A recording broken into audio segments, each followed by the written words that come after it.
Hi, I'm Patricia Grabarek. And I'm Katina Sawyer, and welcome to the Worker Being Podcast.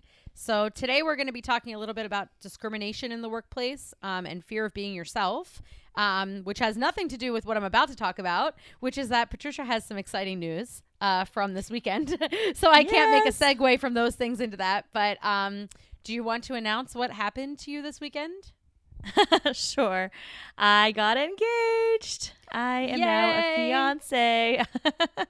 Yeah, it was very exciting. We got engaged at our favorite little winery.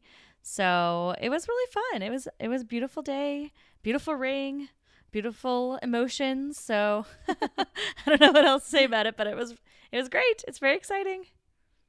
Tell everyone a little bit about Danny, because I don't think we've really talked that much about your, just kind of your history and whatnot, just a little bit so people know him a little bit more.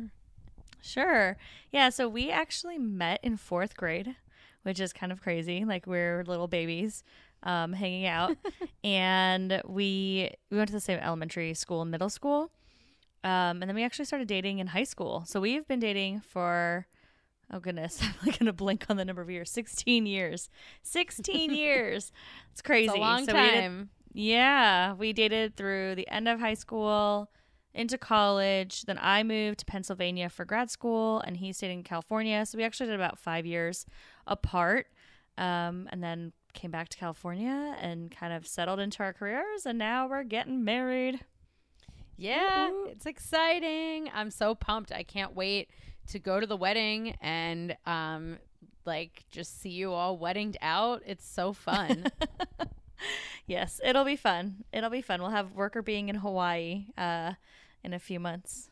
Well, you know that I'm gonna be doing so many bee puns, like bride to be. I already thought of that. Oh, goodness. Should we make a little worker being, the logo with a veil?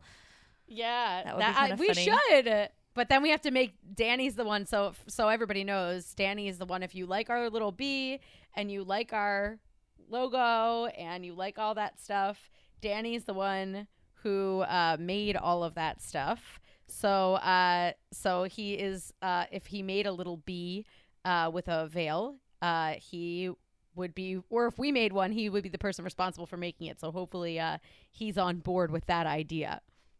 Yeah, Danny is our graphic designer, so he would be making the funny little bee with the veil. Maybe we can make a bee with a groom's hat, even though there's no way he's gonna wear a hat.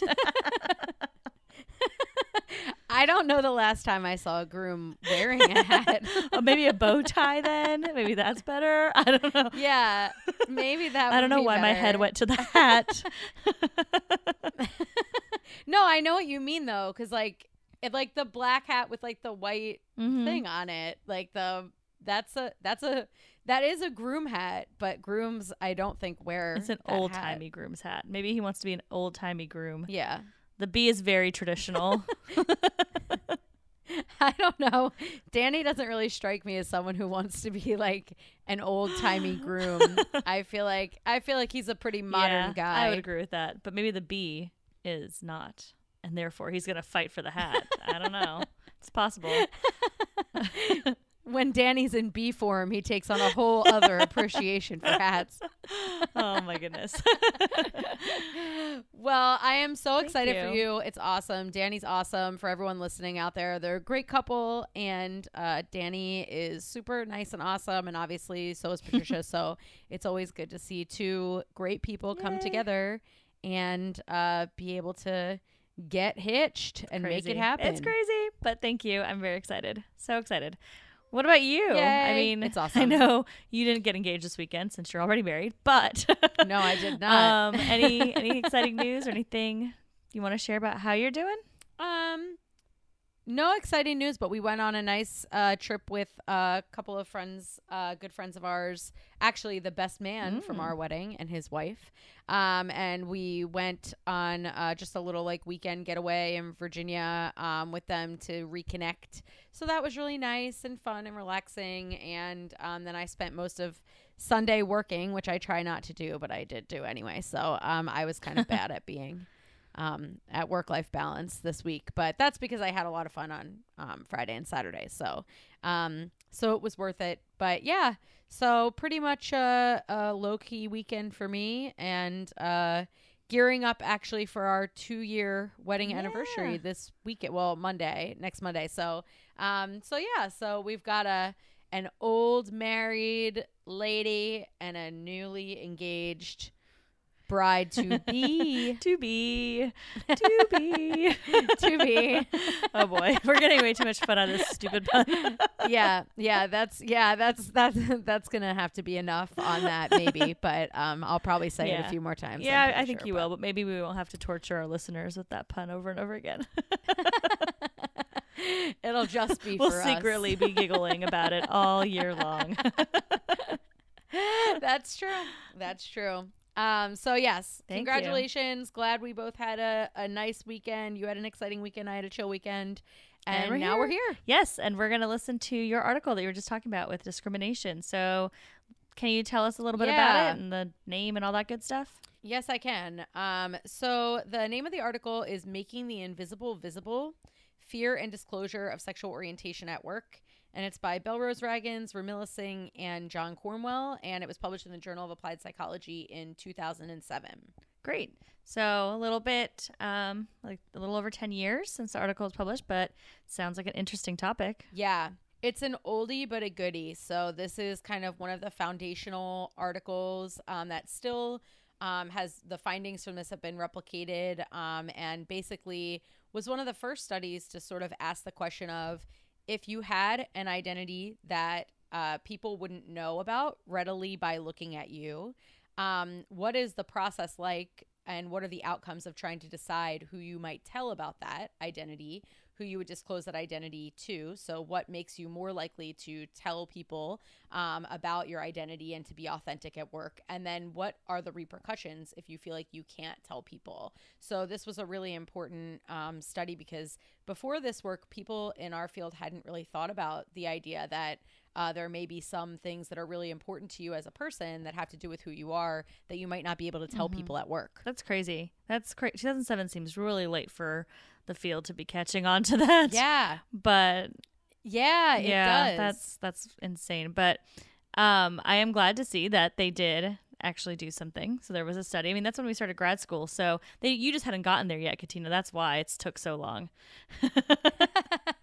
Yes, I wasn't there to become the supreme researcher of LGBT issues. No, but I really do feel like Belle Ragins, the first author on the paper, she's just a great proponent for this kind of work. And I know that there were some challenges faced in getting the work published because of the topic area, and similarly with other types of researchers that kind of start in a new field where at the time the topic is somewhat controversial, that, you know, like the one of the people that has mentored me a little bit in my career, Virginia Shine, she's like researcher who started, she was like one of the very first female management professors, and she wanted to study gender and leadership.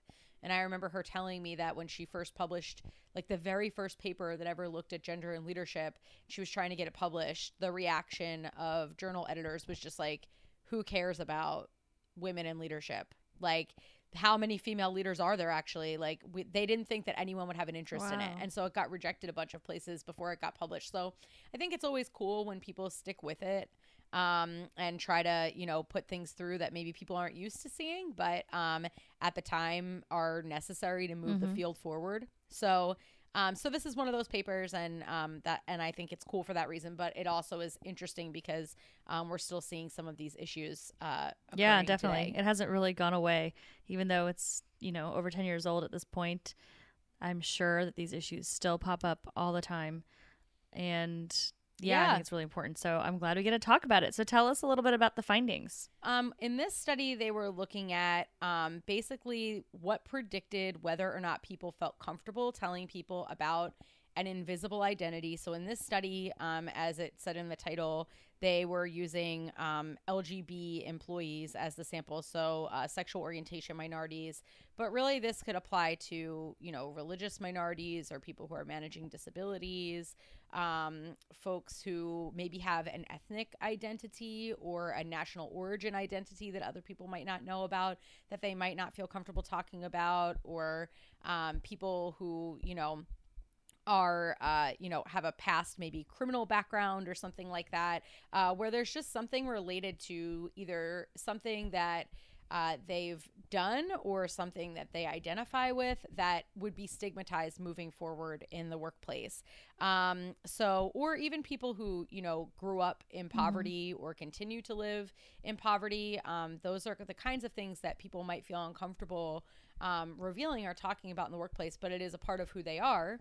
And we've talked before about the importance of authenticity. So basically, this article looked at, well, what are the conditions in the workplace that actually promote people feeling comfortable and not being fearful of disclosing those identities?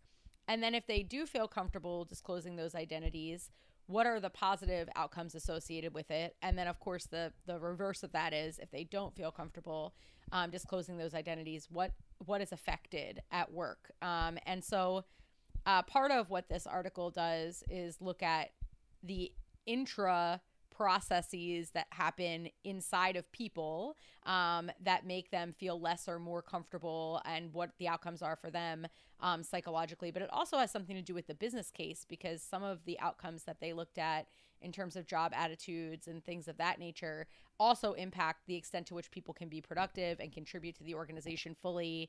So I think that this article is important because it shows that if you are creating a work environment where people don't feel comfortable telling other people their full identity, their full selves, and really being authentic in that way, they experience negative outcomes, but their performance in the business also suffers from those outcomes. So it sounds like you were just saying, it can affect you personally. So it affects your personal well-being, but it can also impact the company's well-being in a sense, right? Because if the company's not doing well, if employees aren't performing at the best possible level, then there's obviously an impact in terms of what the organization's doing. So it's not just, these people are going to have some negative personal impacts, which organizations should care about anyways, but oftentimes they don't. They care more about the bottom line.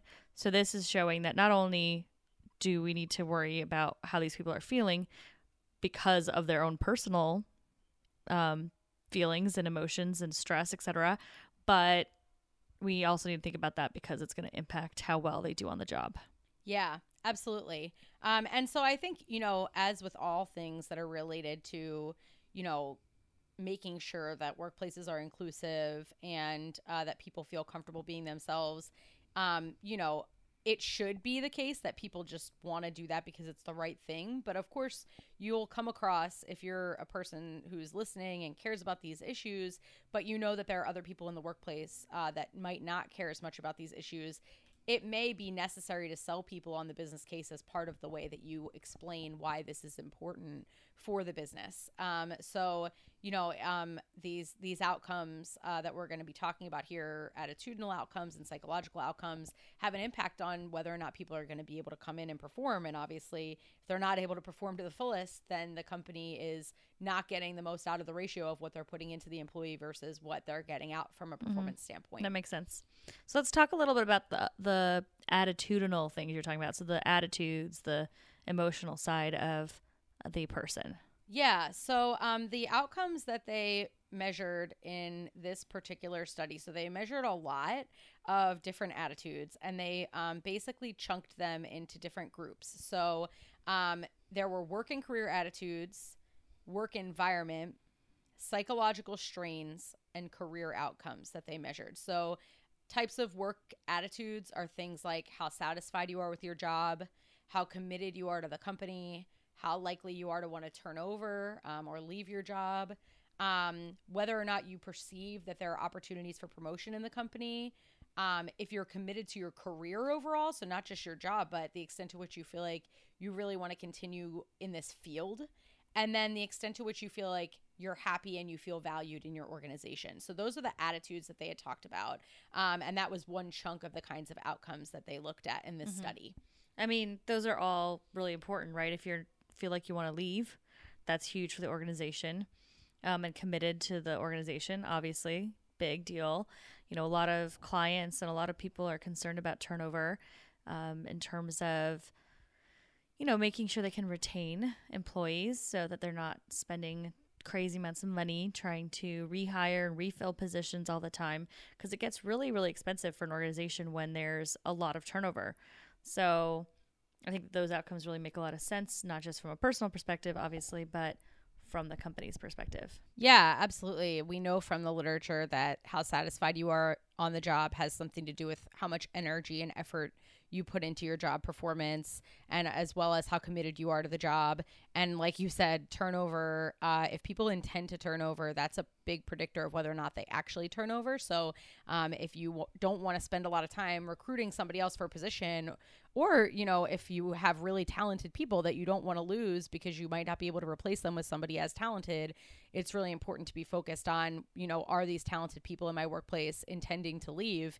And if they're intending to leave because they're scared of being themselves, and what they mean by being themselves is just that they want to be able to, you know, talk about their religion openly, or they want to be able to talk about their relationships in an appropriate but open way in the workplace, or they want to be able to talk about, you know, or disclose that they might have some past or present battles with mental or physical health related issues, that those things wouldn't be things that they would fear discussing.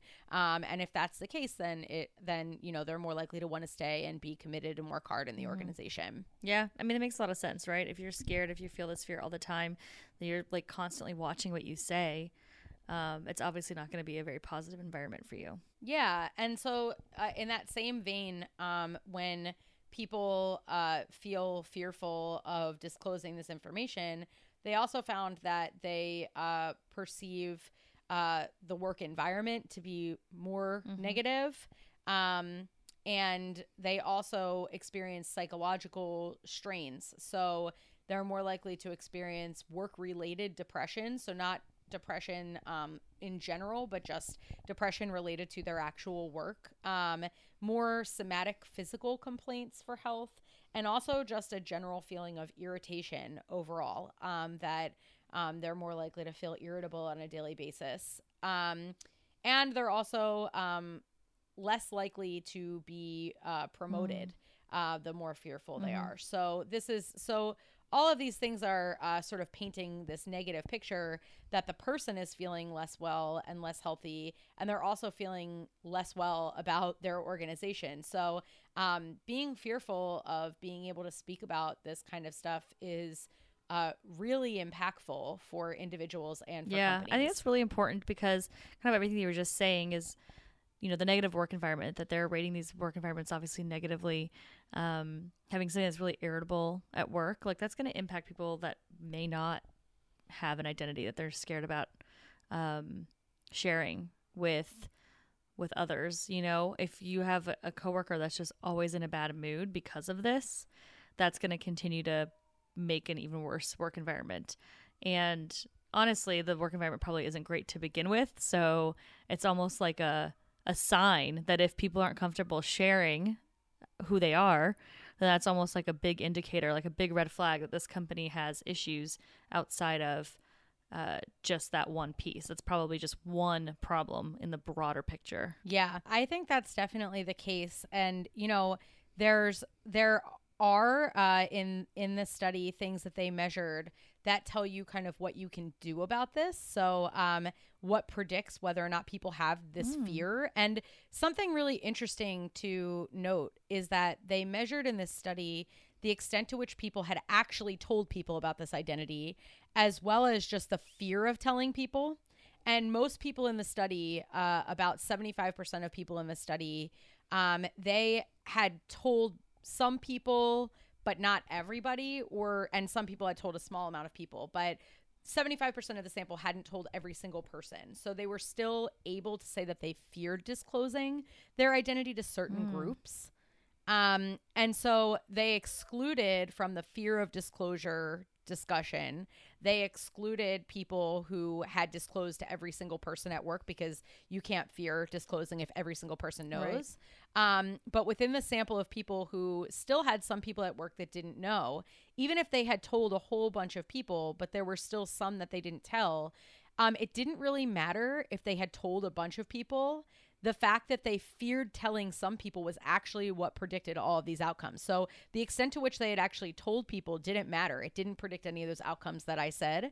It was really whether or not there were still some people that they feared talking to. So it's not just about like you being a good person in the workplace. It's about, if you're a manager, you have to create a culture where people are open to listening to these ideas and holding people accountable for being inclusive, because one bad apple or a couple bad apples can really like ruin the bunch here. So that's something to keep in mind if you have some power or structure to create within the organization, that this is something that does impact people regardless of how many people that's actually crazy told. Like, I'm just thinking that through, and it makes sense to me, because you might have some good relationships at work and those people know about your identity and, you know, what you want to disclose, and that's great. But, you know, if there's people that you don't want to tell, like you have the fear of telling them, but you might also fear that other people might accidentally spill the beans too. So it doesn't really matter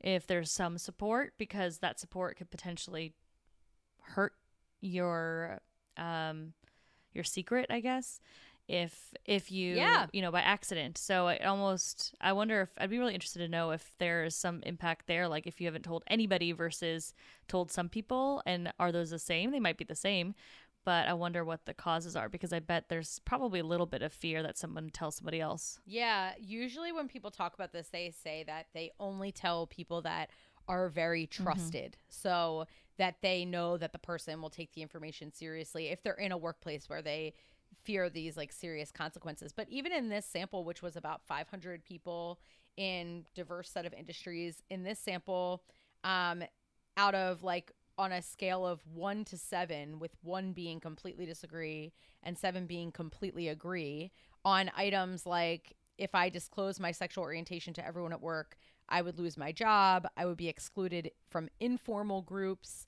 I would not be promoted. I would not get a raise. People would avoid me. I would be harassed.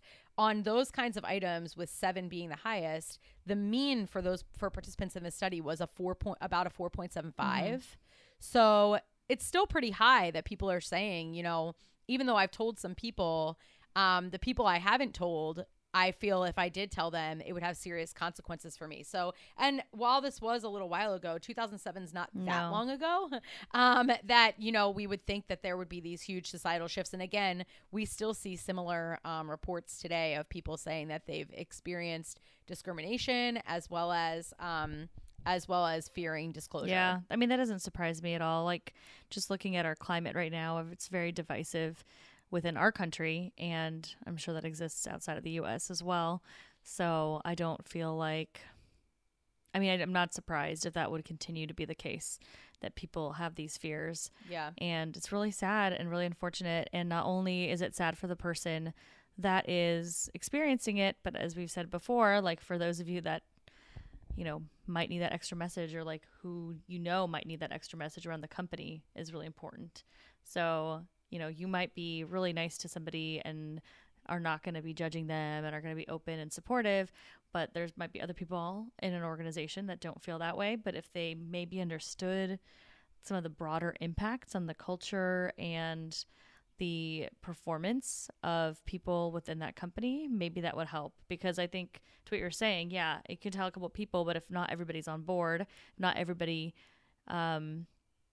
is seen as someone that they could tell, then you're going to keep perpetuating that issue, keep creating this culture of kind of discrimination or fear, and a different person might come join the team that's another great performer, and they could have a different type of identity issue, but they might start feeling the same way because there's some kind of there's this fear culture that there's something there that is obviously making people feel uncomfortable sharing who they are. Yeah, and word does get around, people tell people when they leave jobs because of these kinds of things. Mm-hmm. So you may be less likely to recruit people who would be really good for the position, but might have a similar situation or an identity that they, might not feel comfortable talking about under certain circumstances. And you might not even get those people in the pipeline.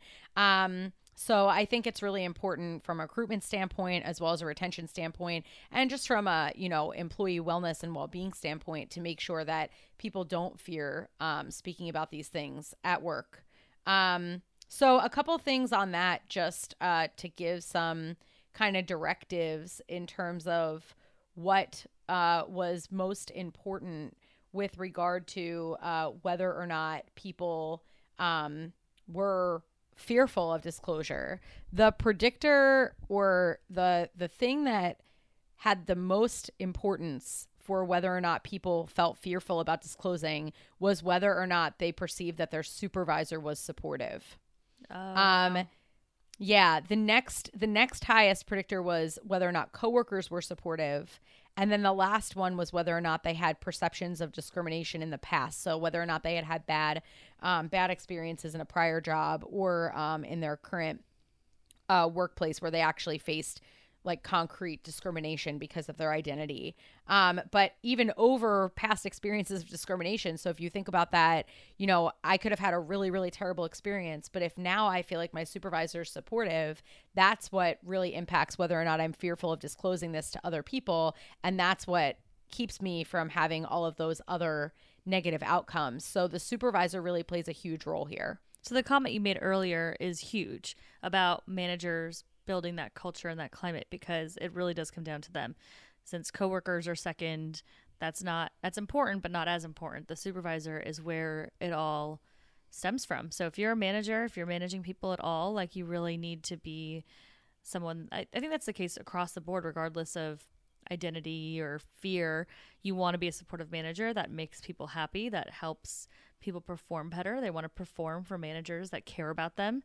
And in this case, building that culture of inclusion and I guess openness really can have a big impact on certain individuals that might have that fear. So I think just generally it's a good idea to be a supportive manager, but just really think about how you're addressing different identity issues potentially. If something comes up for somebody that you don't know that's not on your team, maybe you found out that, I don't know, your cousin just came out or whatever, like, how you talk about that at work is probably going to have a big impact on the perception that your team has of how supportive you'd be in that situation. So maybe no one on your team has that identity at that point, but somebody might eventually, or maybe someone does and you don't know it. So you need to be careful about how you're speaking about these types of issues outside of just what's going on within your team. Communicating and sending cues that you're open and inclusive as a coworker is important, because that did hold some weight. And as a supervisor, it's super important to do that. So like you said, sending signals that you're an open person that you can talk about these issues with is really key.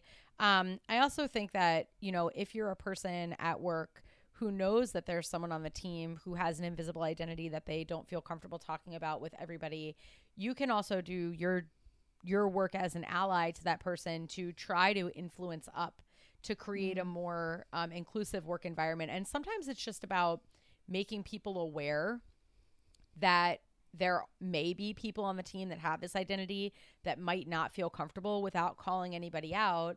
But, talking to your supervisor and saying, I'm really interested in driving diversity and inclusion in the organization. Are there opportunities for me to get involved in doing that?